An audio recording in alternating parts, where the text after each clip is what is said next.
Ngayon pong June 19, 2025 ay in-announce ni Ginoong Charles Hoskinson, siya po ang founder ni Cardano, na siya po ay all-in sa integration o pagsasanib ng XRP sa ecosystem ni Cardano. Pero teka, ano nga bang ibig sabihin nito? Bakit napaka-importante po ang balitang ito? At ano po ang epekto nito sa mga crypto tulad ni ADA at ni XRP? At higit po sa lahat, anong oportunidad ang naghihintay po sa atin bilang mga Pinoy crypto holders ni ADA at saka XRP. Kaya yan po ang siyang ating pag-uusapan sa video na ito. Pero bago po tayo magpatuloy, ay pakibasa na lamang po muna ang disclaimer dito sa ibaba ng ating screen. At ayan po, ang natin nakikita rito ay ang founder ni Cardano na si Ginoong Charles Hoskinson.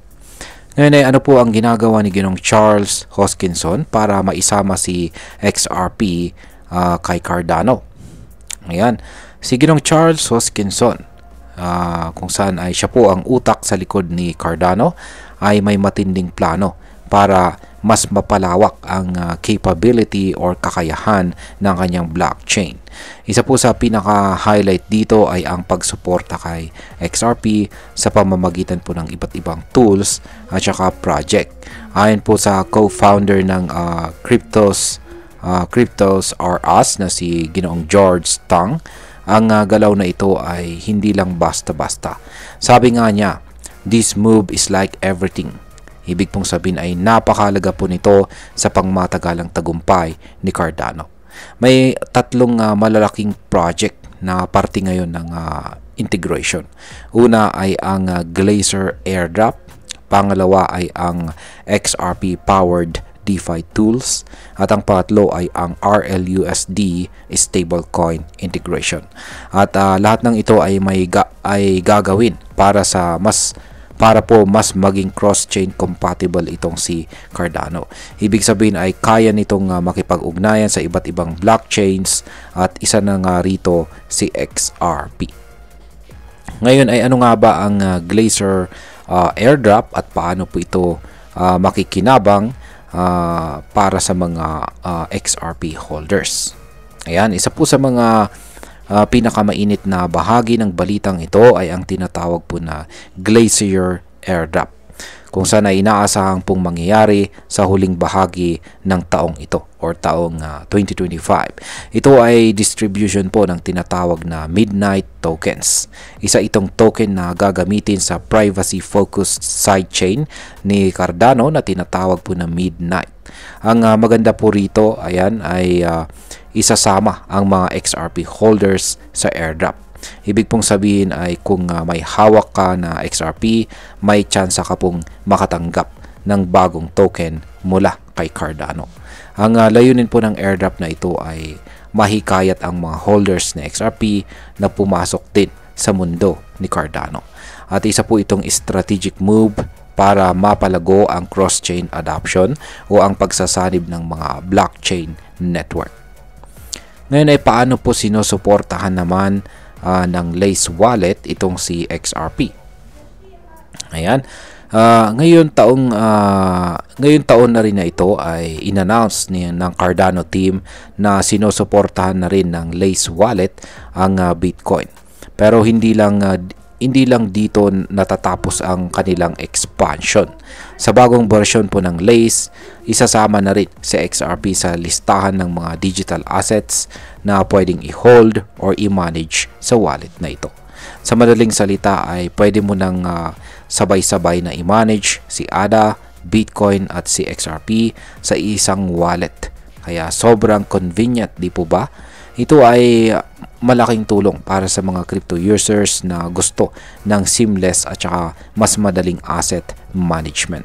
Para sa isang wallet na galing sa Cardano mismo, malaking hakbang ito para mas maabot nila ang mas maraming crypto users, lalo na ang mga loyal kay XRP.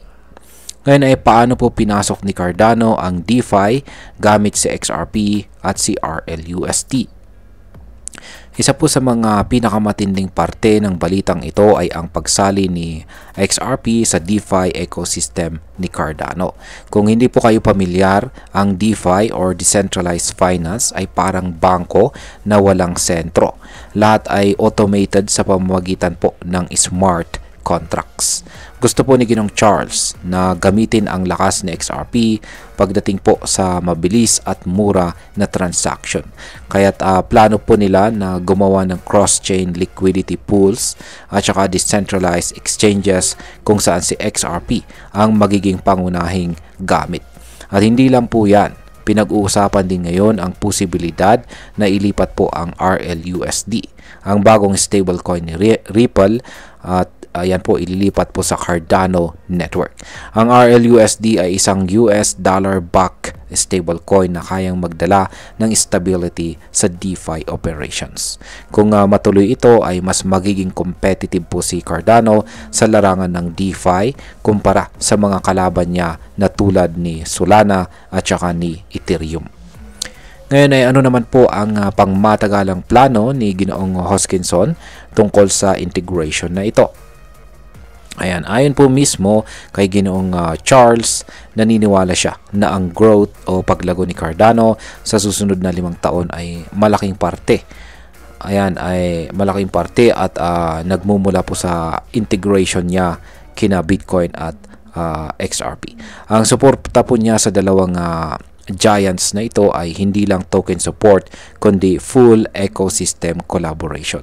Sa sobrang laki po ng ambisyon, may sinabi pa si Ginong Charles na kung magpapatuloy ang ganitong klaseng integration, possible raw na malampasan ni Cardano ang total value lock or TVL ni na Ethereum at Solana na ngayon ay nangunguna po sa DeFi space.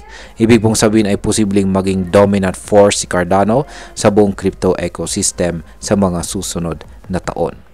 Ngayon ay pag-usapan na po natin ang posibleng maging epekto nito para sa atin bilang mga Pinoy crypto traders at investors na parehong interesado kay ADA at XRP. Ayan, malaking oportunidad po ito para sa atin. Una, kung ikaw po ay XRP holder, posibleng makatanggap ka po ng free tokens mula sa Glacier airdrop.